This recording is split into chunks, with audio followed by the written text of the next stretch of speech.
இப்படி நான் உங்கள் அன்பு நண்பன் கார்த்திகை ராமன். நம்ம நீ பார்க்க போறது வந்து பாத்தீங்கன்னா ஆடி மாதம் குழந்தை பிறந்தால் குடும்பத்துக்கு ஆகாதுங்கிறது நம்ம எல்லாரும் சொல்லி கேட்டிருக்கோம் இல்லைங்களா? நம்ம அதை பத்தி தான் பேச போறோம். இந்த வீடியோ ஸ்கிப் பண்ணாதீங்க, இந்த வீடியோ முழுமையா பாருங்க. அதே மாதிரி நம்ம சேனல் சப்ஸ்கிரைப் பண்ணி வச்சுக்கோங்க, லைக் பண்ணுங்க, உங்க ஃப்ரெண்ட்ஸ்க்கு அந்த லிங்க் ஷேர் பண்ணி விடுங்க. இப்போ ஆடி மாதம், இந்த ஆடி மாதம்னாவே அம்மனுக்கு உரியமான்னு எல்லாருக்கும் தெரியும். ஸோ இந்த ஆடி மாதத்துல ஒரு குழந்தை பிறக்குது, அது ஆணாக இருந்தாலும் சரி பெண்ணாக இருந்தாலும் சரி. உடனே நம்ம சுற்றி இருக்கோம் சொல்லி கேள்விப்பட்டிருப்போம், வீட்டுல இருக்க பெரியோர் சொல்லி கேள்விப்பட்டிருப்போம். ஆடி மாசத்துல குழந்தை பிறந்தா குடும்பத்தை ஆட்டி படைக்கும், ஆடி மாசத்துல குழந்தை பிறந்தா அப்பாக்காகாது, ஆடி மாசத்துல குழந்தை பிறந்துச்சுன்னா குடும்பத்துக்கு ரொம்ப கஷ்டம்னு சொல்லுவோம். சோ இதெல்லாம் ஏன் நம்ம சொல்றாங்க, அதை நம்ம முன்னோர்கள் சொல்றதை நம்ம இல்லை நம்ம புறக்கணிக்க முடியாது இல்லைங்களா?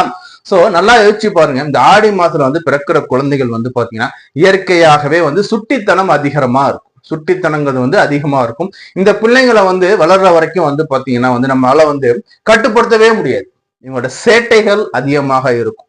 சோ அப்படி இருக்கும்போது பாத்தீங்கன்னா ஆட்டோமேட்டிக்கா அந்த குழந்தைங்கிறது ஆடி மாசம் பிறகு பிள்ளைங்க துருன்னு இருக்கும். அதே மாதிரி பாத்தீங்கன்னா ரொம்ப சுட்டியா இருக்கும். சோ அப்படி இருக்கும்போது பெற்றோர்களை வளர்க்கும் போது ரொம்ப கஷ்டத்தை அனுபவிப்பாங்க. இப்போ பொதுவா ஒரு பெற்றோர் பாத்தீங்கன்னா நைட்டு 10 மணிக்கு தூங்கணும்னு வச்சுக்கோங்களேன். இந்த பிள்ளைங்க நைட்டு 2 மணி 3 மணி வரைக்கும் ஆட்டம் போட்டுக்கிட்டே இருக்குன்னா அப்போ கஷ்டம் தானே உங்களுக்கு.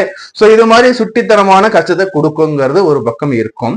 இது இன்னொரு பக்கம் நம்ம எடுத்து பார்க்கும்போது ஆடி மாசம் பாத்தீங்கன்னா மனோக்காரகன் சொல்லக்கூடிய சந்திரனுடைய வீட்டுல, மனோக்காரகன் உடற்காரகன் சொல்லக்கூடிய சந்திரனோட வீட்டுல சூரியன் பகவான் உட்கார்ந்துருப்பாரு.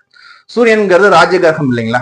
ராஜகிரகம், இந்த ராஜகிரகம் அங்க உட்கார்ந்துருக்கும். சோ இது ஜாதகத்துல எடுத்து பார்க்கும்போது சூரியன் தன் வீட்டுக்கு சிம்ம வீட்டுக்கு 12ஆம் வீட்டை மறைஞ்சு உட்கார்ந்துருப்பான். சோ இது ஒரு பக்கம் பாத்தீங்கன்னா சில நேரங்கள்ல சுய ஜாதக அடிப்படையில் தான் தந்தை இருக்காரு, அவரோட சுய ஜாதக அடிப்படையில் தான் நம்ம பலன் எடுக்கணுமே தவிர இந்த குழந்தையாலதான் தகப்பனுக்கு உடம்பு சரியில்லை, இந்த குழந்தையாலதான் தாயாருக்கு உடம்பு நம்ம சொல்றோம். என்னதான் பிரச்சனை வந்தாலும் உங்களுடைய சுய ஜாதகம் வலுவாக இருப்பேன், உங்களால் அனைத்தையும் சமாளிக்க முடியும், நீங்க மனசுல வச்சுக்கோ. அதே மாதிரி இன்னொரு ஐதீகம் சொல்றாங்க என்னன்னா, இந்த ஆடி மாசம் இந்த 18 தேதி இருக்கு பாத்தீங்கன்னா, ஆடி 1ல இருந்து ஆடி 18 வரைக்கும் இந்த இடைப்பட்ட காலத்துல பிறக்கக்கூடிய குழந்தைகள் வாழ்க்கையில முன்னேறுவதற்கு அதிகப்படியான கஷ்டங்களை சந்திச்சு வாழ்க்கை பாடங்களை சந்திச்சு வாழ்க்கையில முன்னேறணுங்கிறது அமைப்பா இருக்கும். அப்போ அதிர்ஷ்ட வாய்ப்புகள் குறைவாக இருக்கும் நீங்க எடுத்துக்கலாம். ஒருத்தருக்கு டக்குனு லக் அடிக்கி முன்னேறிட்டாருங்கிறது ஒரு பக்கம். இவர் கடுமையா உழைச்சாருங்க, நல்லா உழைச்சு கஷ்டப்பட்டு முன்னுக்கு வந்தாருங்கிறது ஒரு பக்கம். சோ அப்போ இந்த ஆடி மாசம் 1ல இருந்து 18 ஆடி பெருக்கு வரைக்கும் உள்ள இந்த இடைப்பட்ட காலத்துல பிறக்கக்கூடிய குழந்தைகள் என்னன்னா வாழ்க்கையில பாத்தீங்கன்னா கொஞ்சம் முன்னேறுவதற்கு விட ஒரு பெரிய லெவல் அச்சீவ்மெண்ட் அச்சீவ் பண்றதுக்கு பாத்தீங்கன்னா கொஞ்சம் கஷ்டப்பட்டு கடினமா உழைச்சு முன்னேற அமைப்புகள் இருக்கும். அதே மாதிரி பாத்தீங்கன்னா ஆடி